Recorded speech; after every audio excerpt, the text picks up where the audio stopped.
여러분 혹시 지진을 경험해 보신 적 있으시죠? 지진. 네.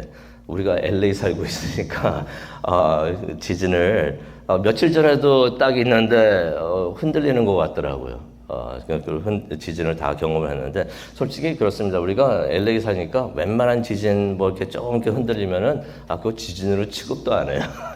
뭐 책장이 넘어가거나 뭐가 떨어져야지 이게 지진이구나 그 정도로 이제 우리가 생각을 하는데, 하지만 지난 94년도에는 여기에 이 LA 지역에 큰 지진이 왔었습니다. 모든 게 다 흔들렸던 것 같아요. 집도 흔들렸고 건물도 흔들리고 무너지고, 그때 우리의 마음도 심하게 흔들리지 않았는가 생각이 듭니다. 그러면서 깨닫게 되는 것 같아요. 이렇게 한번 이렇게 막 흔들리니까 제가 솔직히 샌프란시스코에서 또 자라나고 그랬었는데 샌프란시스코도 그래요. 거기도 지진 많고 그러는데 LA는 그래도 교회가 잘 되는데 샌프란시스코 같은 경우는 교회들이 잘 안 돼요. 영적으로 좀 뭐 이유가 있겠죠. 이유가 다 있을 터인데, 그런데 한번 크게 지진이 한번 흔들리면 교회들이, 미국 교회들도 꽉 차요. 사람들이 한번 이렇게 하나님께서 흔들어 주시니까 정신이 번쩍 드는 것 같아요. 우리의 연약함도 깨닫게 되고요. 우리가 믿고 의지하고 있었던 것들도 많이 있었는데 그 모든 기반이 다 흔들린다고 우리가 깨닫게 되는 것 같아요.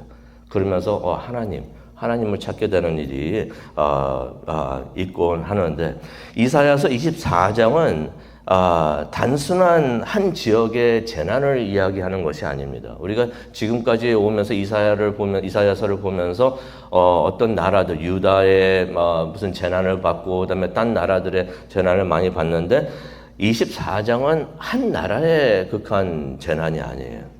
온 세상이 크게 흔들리는 날에 대한 이야기가 됩니다. 아까도 잠시 말씀드렸지만은 24장은 그래서 한 나라가 아니라 온 세상의 심판날이 되는 것이에요. 이 날에는 나라와 권력이나 부와 즐거움, 우리가 붙잡고 있는 모든 것들, 무엇을 붙잡고 계십니까? 그 붙잡고 있는 모든 것이 다 흔들리고 무너지는 날이 된다는 것입니다. 그래서 이사야서 24장은 이사야가 본 세상의 종말의 모습이 될 수 있는데요. 그 내용을 우리가 한번 보고 묵상하고 또 계속 기도하는 시간 갖도록 하겠습니다. 1절을 보니까요, 이런 말씀이 있습니다. 하나님께서 땅을 공허하게 하신다라는 말씀이 나옵니다. 하나님께서 심판을 하시는데요, 아까도 말씀드렸지만은 어느 나라라고 말씀만 안 하세요. 어저께만 하더라도 두로 이렇게 막 나오고 그랬었는데 어느 나라 이름이 나오질 않아요. 지역 이름이 나오지 않습니다. 그러면서 뭐라고 말씀하시냐면 그냥 땅이라고만 하십니다. 그냥 땅이라고 말씀하세요. 무슨 의미냐면은 하나님께서 어느 한 지역이 아니라 온 땅을 심판을 하신다는 것입니다. 온 세상을 심판을 하신다는 것입니다. 그러게 되니까 이제 땅이 공허하게 됩니다. 무슨 말입니까? 땅이 텅 비게 된다는 것입니다. 황폐하게 된다는 것입니다. 그리고 땅을 뒤집어 엎으신다고 하십니다. 어떤 의미가 있냐면은 땅을 쥐어 틀으신다는 것이에요. 그러다 보니까 이제 1절을 보니까 땅에 사는 모든 사람들이 다 흩어지게 됩니다.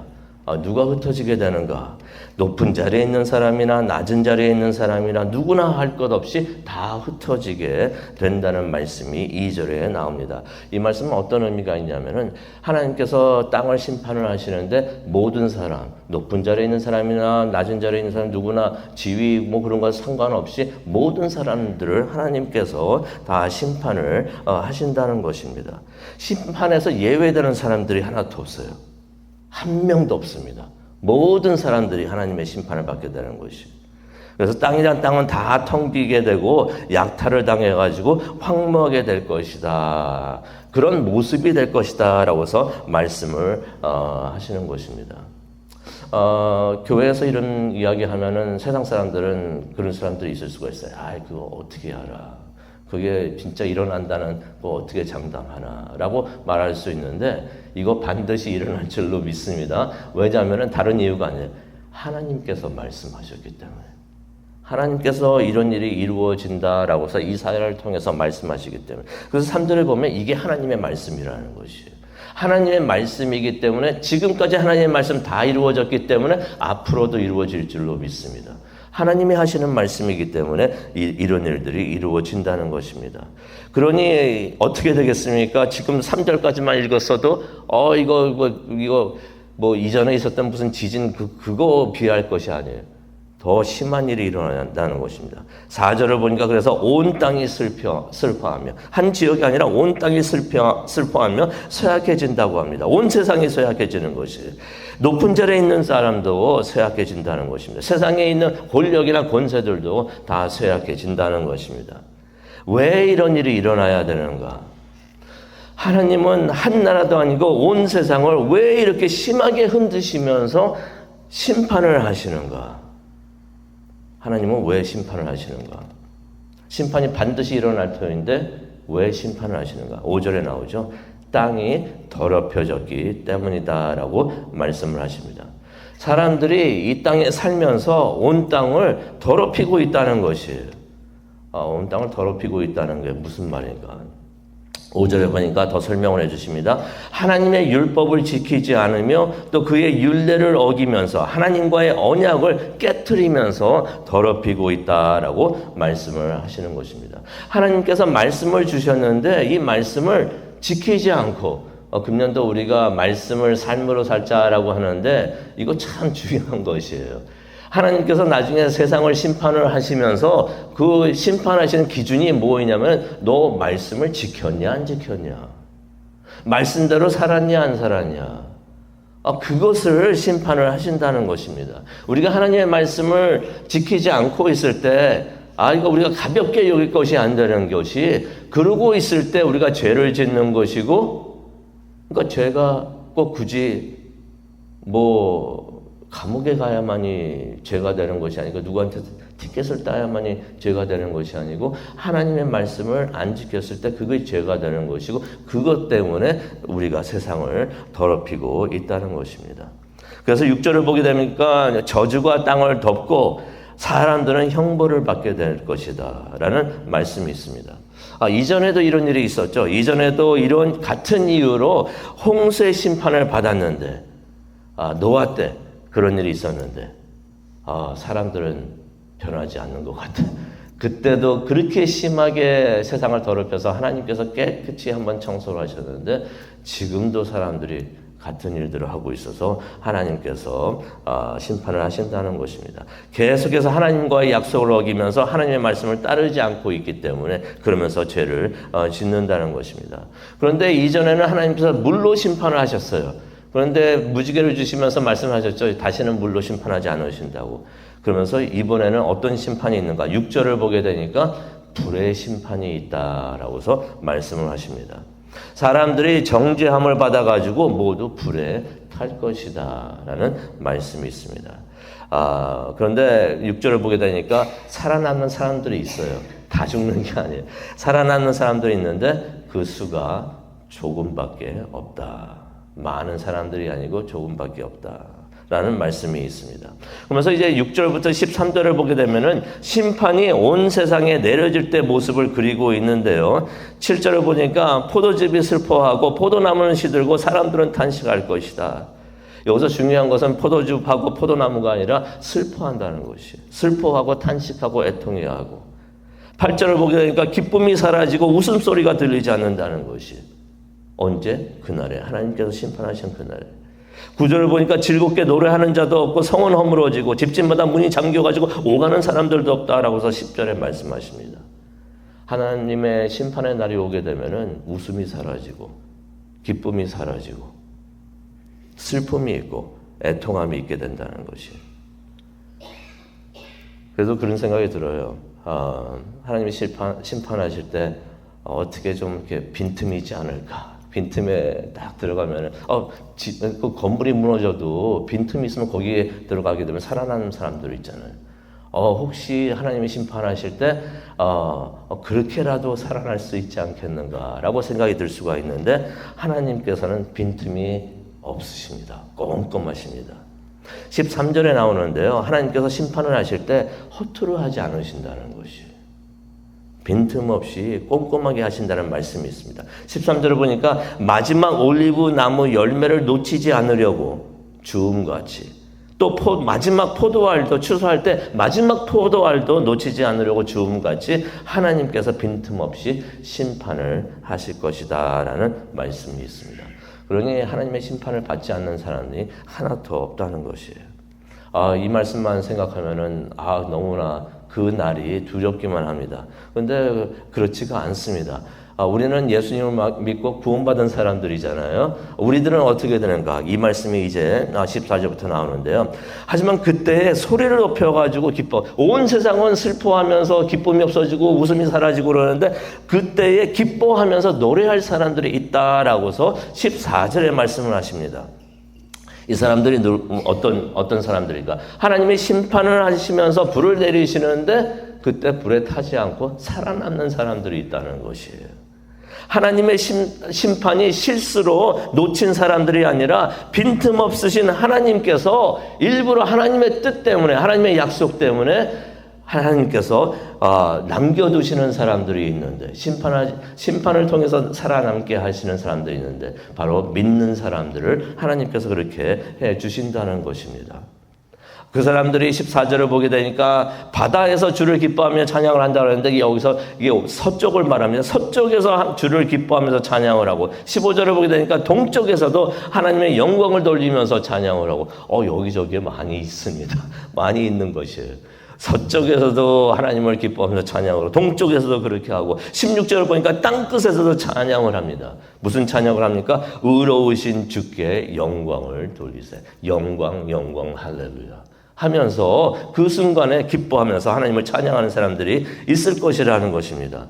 기억하시죠? 이전에 하나님께서 홍수로 세상을 심판하셨을 때도 살아남은 사람들이 있었습니다. 누구였습니까?